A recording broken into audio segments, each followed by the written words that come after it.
The Manuscript of Survival, Part 357. September 21, 2013.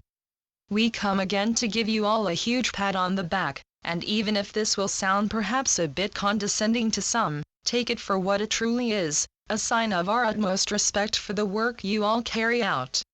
For you are nothing short of masters, dear ones, as each and every one of you continue to raise to the occasion and keep bringing in round after round of transformational energy. This energy is doing wonders, not just for you, but for your whole world. And now, you will start to see the results from all of this even in the so-called mass media. For if you open your eyes and look around, you will indeed detect a change in the atmosphere on a global level.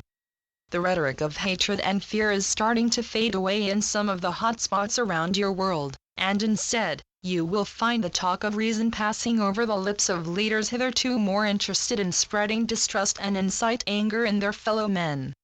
So yes, the tide has indeed turned, and many of these trickles of light will start to appear all over the place.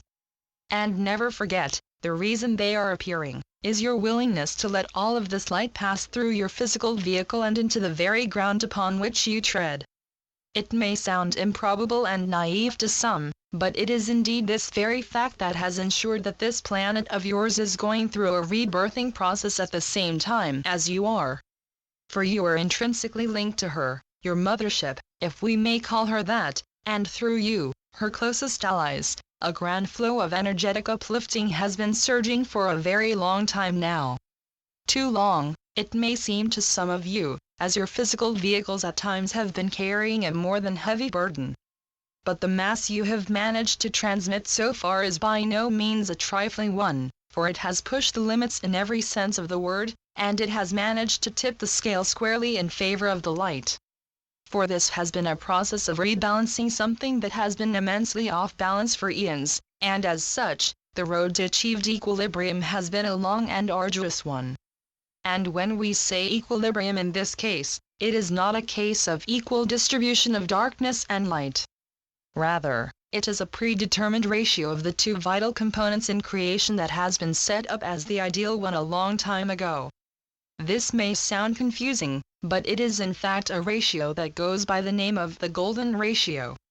Not to be confused by that concept that you have going under the same name. No, when we say the golden ratio, it is used to describe the very essence of vibration that will sustain the perfect conditions on a planet dedicated to the light. And now, your planet has been passing over the threshold once again and into the territory of this golden ratio. Again, as long as you inhabit a place where mass equals reality, it also means that things happen at a slower pace than on planets where things are less substantial. In other words, things happen more slowly here on this planet of yours, but now, even the most slovenly amongst your species will notice a change in the air. So stop not, for you are all very much in mid-stride now, but even so, take a pause and look around you, lest you should miss out on any of the subtler and not so subtle things that this time, the light has come to stay, and you are once again entering the golden age, where the light will be favorable in every way, and where your endeavors will be more gratifying than ever before. The Constant Companions. Channeled by Asia North. asianorth.wordpress.com